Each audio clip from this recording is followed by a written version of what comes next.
Hello les amis, j'espère que vous allez bien. Aujourd'hui j'ai envie de faire une petite vidéo sur l'attachement. Voilà, petite, donc je vais essayer de pas dépasser 3 ou 4 minutes, donc j'aurais peut-être pas couvert tout le sujet avant la fin de la vidéo, mais voilà, je vais vous parler de ça aujourd'hui. Pour introduire, j'ai envie de vous parler d'une... C'était une campagne de publicité qui avait été faite, je sais plus trop en vrai pour quelle... C'était par rapport aux photographies, donc je sais plus quelle marque de photographie. Mais en gros, c'était pour des photographies de mariage.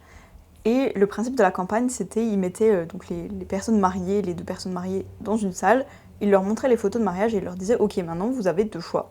Soit vous perdez toutes vos photos, mais alors, on vous paye une lune de miel d'un équivalent de temps, de peut-être, je sais pas, 5 000 €, ou bien vous gardez vos photos, juste on vous financera pas la lune de miel.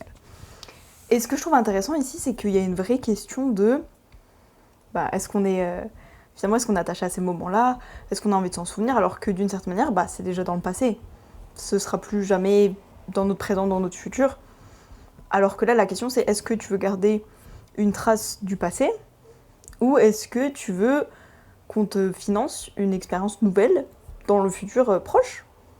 Et je trouve ça hyper intéressant parce que très souvent dans la vie, et je vais pas dire le contraire, j'ai beaucoup de mal à faire du tri en général. Enfin ça dépend, ça va un peu mieux mais bref. Parfois je garde des trucs pas utiles, où je sais que je m'en sers plus, mais je me dis, ah j'ai une petite nostalgie, ça me rappelle, je sais pas, ça me rappelle mon enfance, etc. etc. Par exemple j'ai des amis, vous allez peut-être totalement voir de quoi je parle, qui gardent, je sais pas, des photos de leur ex, ou peu importe, parce que juste, c'était un bon moment, et donc il y a encore ça, mais d'une manière générale, la relation n'existe plus telle qu'elle aujourd'hui, donc c'est cool de garder des traces du passé. Est-ce que c'est utile de garder peut-être toutes les photos parce que tu veux te rappeler de tous les moments? Bref. Et personnellement, par exemple, j'ai dans ma galerie photo des photos qui remontent de, là on est en 2025, 2023, donc mais ça fait 2 ans de photos. Est-ce que c'est hyper utile d'avoir 2 ans de photos? Non, faudrait peut-être que je fasse le tri et même que j'efface celles que je vais jamais imprimer qui me servent à rien en fait. Et que je garde juste les quelques photos qui me font plaisir. Au lieu d'avoir, je sais pas, 500 photos d'un seul mois.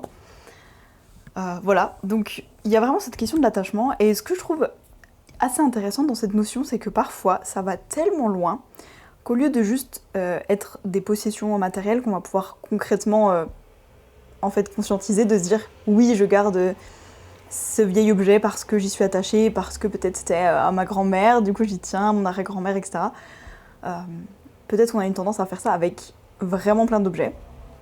En tout cas, quand on le fait un peu moins consciemment, mais avec notre identité, parfois ça nous empêche d'aller à l'étape d'après, parce qu'on est tellement attaché à qui on est aujourd'hui, de se dire mais j'ai traversé tellement de choses avec cette identité. C'est un peu comme quand on jette des vieux vêtements.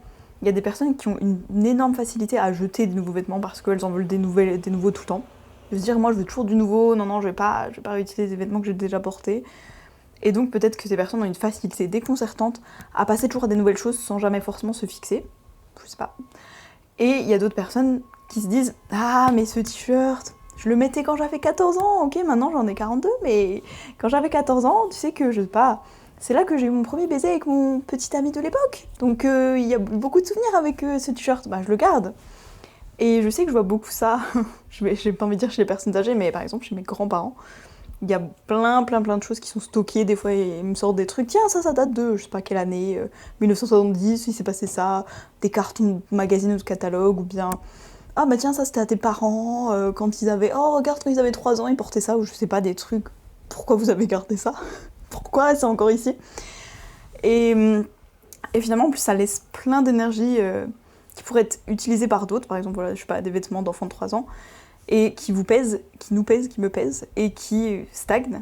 Et en plus, vraiment cette notion d'attachement, je vois que ça fait 4 minutes que je parle, finalement elle nous retient au passé parce qu'on se dit, ah, comme je vous parlais des vêtements, d'une certaine manière, parfois on se dit, c'était mon ancienne identité, mais je la chéris cette ancienne identité, j'étais bien avec, j'ai quand même fait plein de trucs avec cette identité-là, peut-être que c'est l'identité avec laquelle, je sais pas, je suis allée au collège, avec laquelle j'ai passé un examen, avec laquelle je me suis mariée, avec laquelle j'ai eu ma pire période de ma vie, et de me dire, j'y tiens, j'ai traversé cette pire période de ma vie avec cette identité.